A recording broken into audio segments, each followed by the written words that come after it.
pastor nako is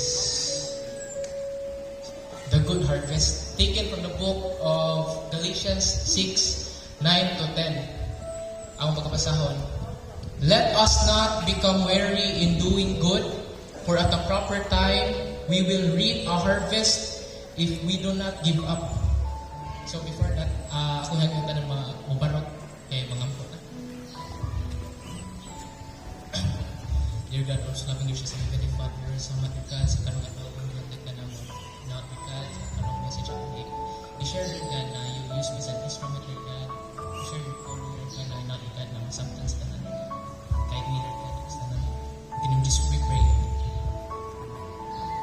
So, a good harvest. So, kanus ata mga pigsunan, makasulti o good harvest. Sa Bisaya pa, maayong ani o daghang ani.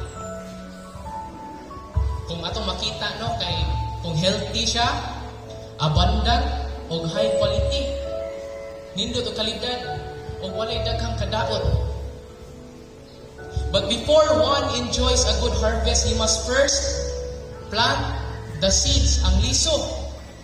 So before daw maka-enjoy ang usa o good harvest, i-plant mo ay itanong niya ang usa ka liso. Nakoy example, ay nakoy gidada rin ako nagdakog props. Ako gini gitago, gabi silang mami. Kay healthy living na maguli sila good. May buong na ko, nagbunta ko, no? So, ana din ako sa karon kay Apple, mansanas. Kay Pao, next slide please. Kay Pao pa mo magigsunan na ang mansanas or ang liso sa mansanas, it takes 1 to 2 weeks to become a seedling. And ang first picture ato. It takes 1 to 3 years to become a sapling, kanang nastunga. And it takes 6 to 10 years to start bearing fruit. 6 to 10 years pang kitsunan. Taas kayo. Dapat ko ilang example. Ako sa nagitago, mangga, paboritong mama. Next slide. Mana na? Mangga. Ang kaning mangga, it takes 1 to 3 weeks to become a seedling. To 6 months to 1 year to become a sapling, and 5 to 8 years to become a mature tree that can bear fruit also. So unsa man akong gusto ipaabot aning analogy na akong i-share karon. Nasama sa apple o mango, ang atong spiritual life, it takes time, patience, and effort to grow. Kusay buta. So, atong spiritual life, it takes time. It takes patience, it takes effort. Ano makasulti mo? It takes time. Kaya di man na mahita po, overnight mo kiksunan. Sama sa apple o sa mango na it takes 6 to 10 years, 5 to 8 years atong spiritual life. Di ra na mahita po overnight or di na mahita po sa kausaran nimo pag-attend. Kausaran pag-attend o Bible study, kausaran pag-attend o prayer meeting, kausaran pag-attend o Sunday service. Apira pa ni kay ko tig-attend ng prayer meeting. Pero padayon ihapon. So, do you think mabag-o ka kung mo-attend kag kausara? Kausara ka mo-attend og kanang Sunday service, do you think mabag-o na ka? Do you think makasabot na ba ka? Do you think mudawat na ba ka as Jesus Christ as your Savior? Dili, di ba? Kasi it takes time. Upan, nato sa Negros, katong niaging Young 2024, ang Sunday service na message ato, Amerikano mo ito ganda. So, nasa ilang i-mention ba na some people go to church for the wrong reasons na. Ato makita, kato since youth event man to, ang yung target ato mga kabataan. Na makita ato na mga youth daw na nisuway og simba kay daghan man daw nisulti na naikaon human simba. So gisuway kung tinuod ba daw. Para sa mga babae na youth, nisuway og simba kay tuwa daw ilang crush daw. Sa lalaki naman, nisuway simba kay tuon nilang na basket iniguman. Pero pag sunod Domingo anak, wala na sila nibalik. Ano man? Kay wala na meet ang ilang expectations. Tapos gagawin ko sila. Nga wa pa sila nibalik kay wala na meet ilang mga expectations. And in our spiritual life, it takes time para to develop a deeper and stronger connection with our God. O misulti ko ato na it takes time, it takes patience, and it takes efforts. Magkaigsunan na yung pag-aray, effort na. Pagmata ninyo sa buntag, pagpili sa unsay isulob, pagunahuna sa unsay yung sakyan padung diri. Those are big impact na with deep meaning. It means that you want to care, to have a connection with our God.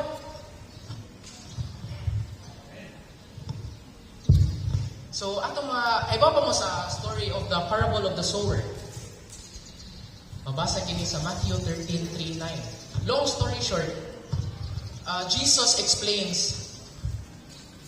Kasi siya ako pinapag-explain mga.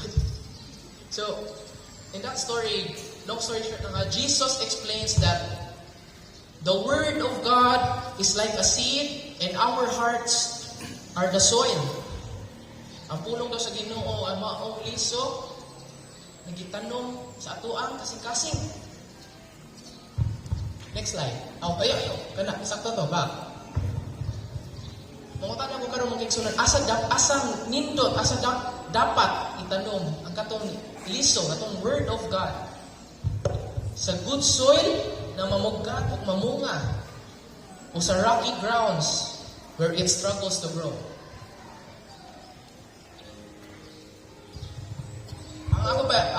Masabot aning rocky grounds mga kigsuonan, maoning kasing-kasing na nagagbabag, a heart that is not ready to listen, a heart that is not ready to obey, and a heart that is not ready to receive the word of the Lord.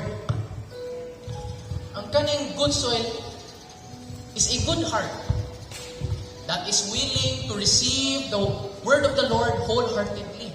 So, kitang tanan, asa mata? Sa good soil. The way you prepare the soil, the way you prepare your soil daw, or your hearts, determines how you grow spiritually and how you care for your relationship with God. So if na kay kasing-kasing na sirado, no? Like katong rocky grounds, sure, musod siya. Musod. Maminaw ka sa pulos Ginoo, masudin mo. Pero mugawa sa bigas dunggan. So, magkigsunan. Do you believe that the Word of God is already planted in your hearts? Amen? Julina Iwan. Nito o ba mo na ang pulos sa Ginoo natamna na sa inyong kasing-kasing? Amen? O tana, how do we nurture that seed? Gusto na pagpangga atong liso na gitanom sa atoang kasing-kasing. Sama sa usa ka lisong kigsunan, it needs watering. Next slide. And reading the Bible and praying is equivalent to watering that seed. Sama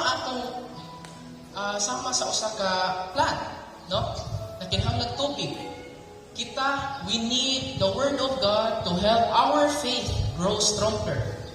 Maunang prayer and Bible study helps us stay connected to God. Other than watering man. Next slide.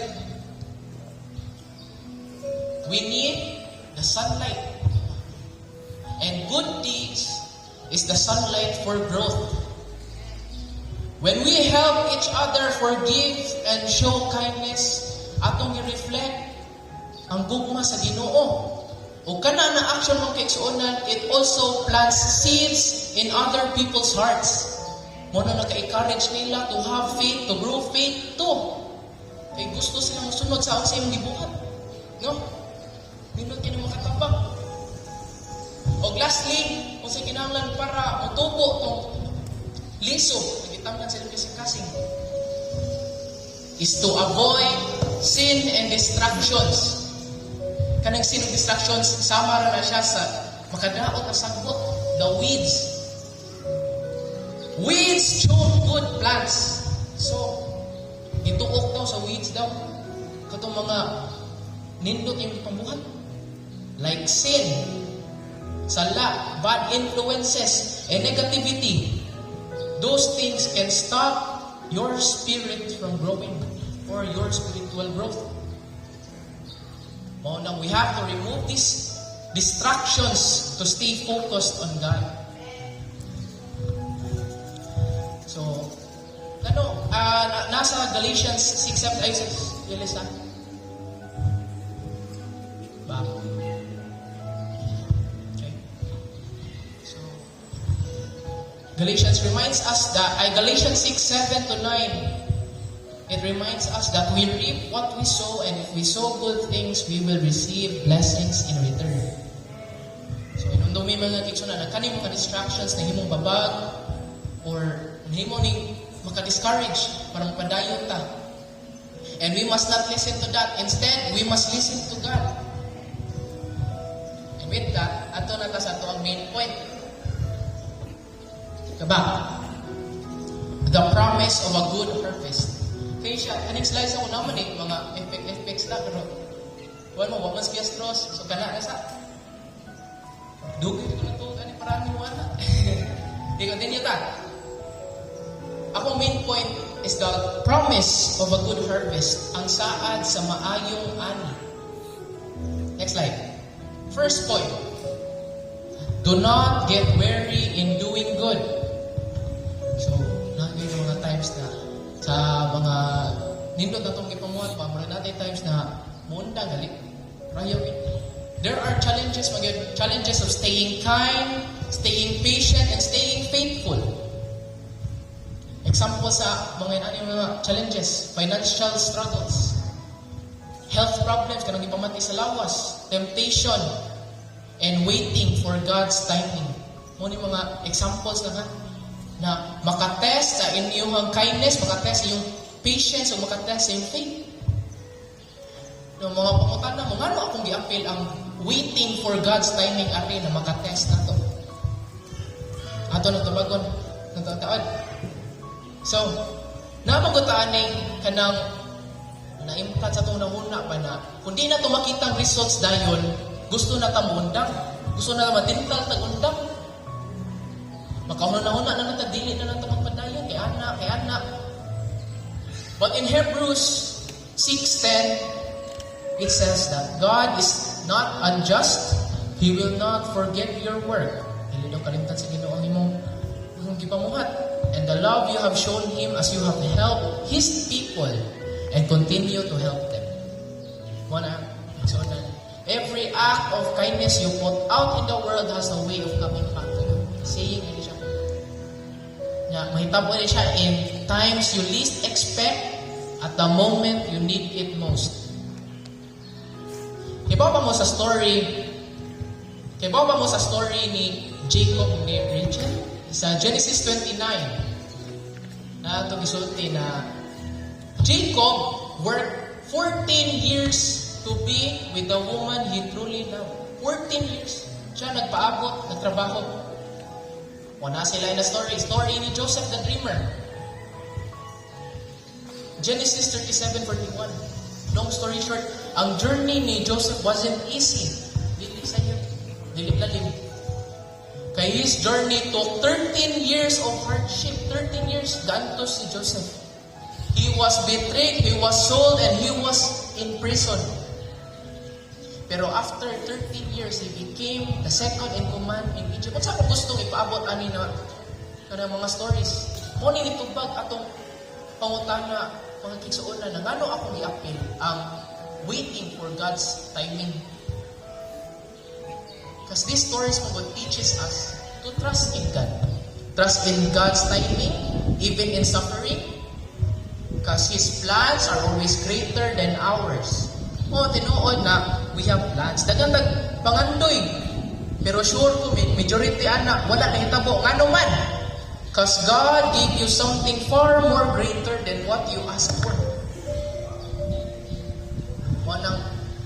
things didn't go your way, but He showed you something better. Which leads us to our second point, the principles of God's timing. So, atong kinabuhi ron natin daghang pangandoy dreams. And kana ma-achieve ra na nato mga dreams nato. Hinumdumi ni mga kaigsunan at the proper time. At the proper time, kasi meaning anong at the proper time. So, ang meaning anong at the proper time, ang pinakasaktong oras. Ako as a student, gusto na sa kong graduate.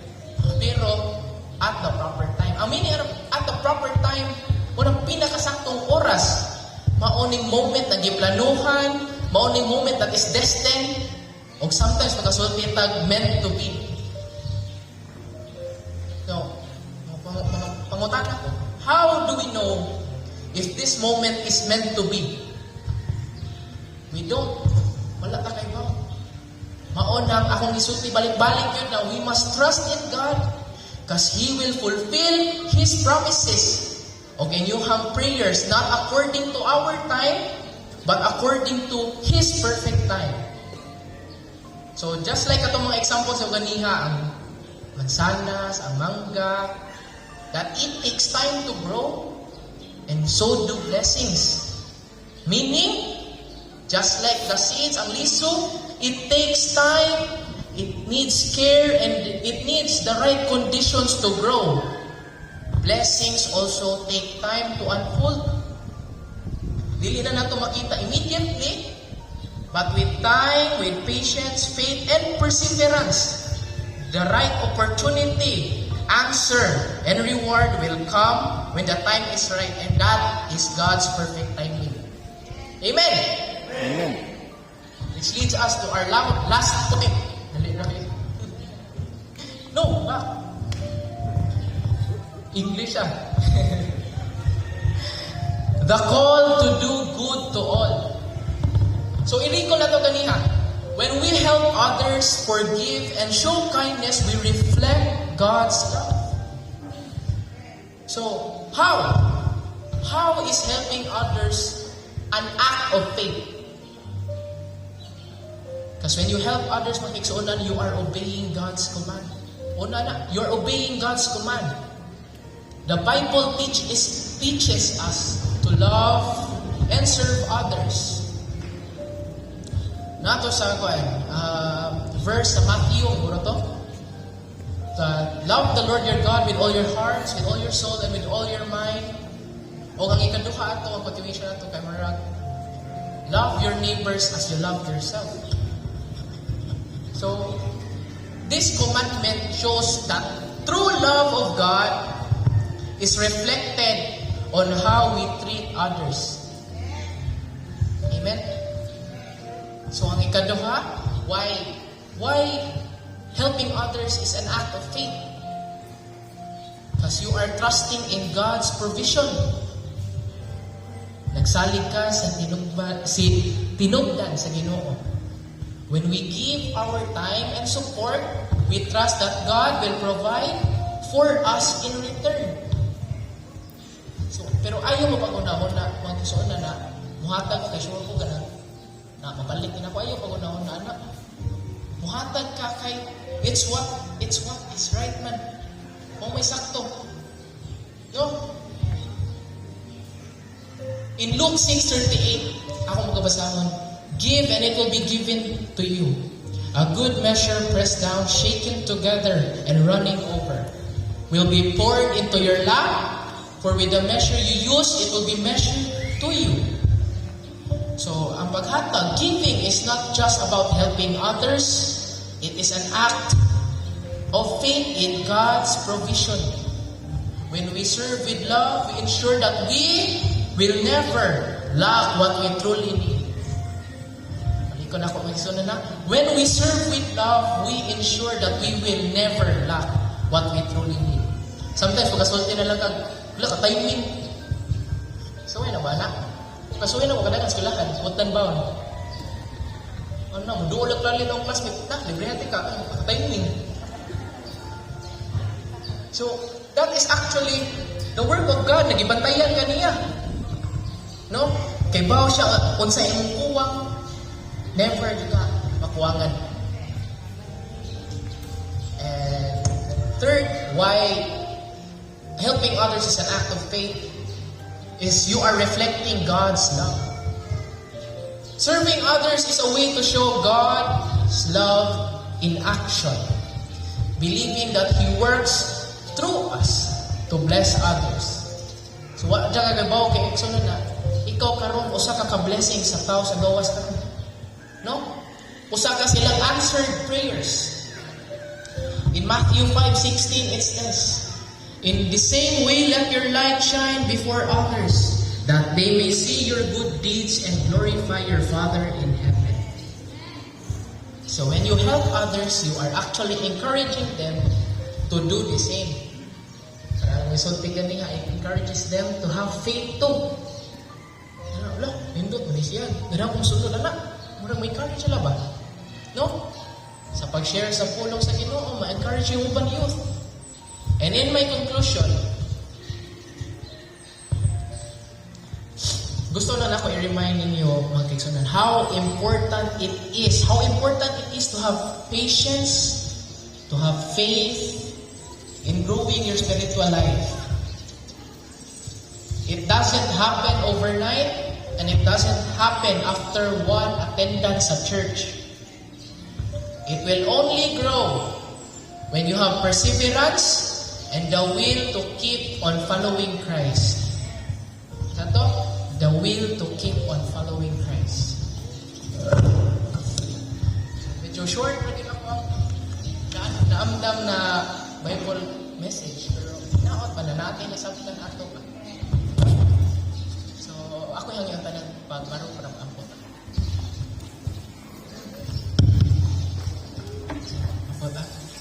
Lord, thank you, Lord God, for your promise that we will keep a good harvest if we don't give up. Give us strength to keep doing good, faith to trust your timing, and love to serve others.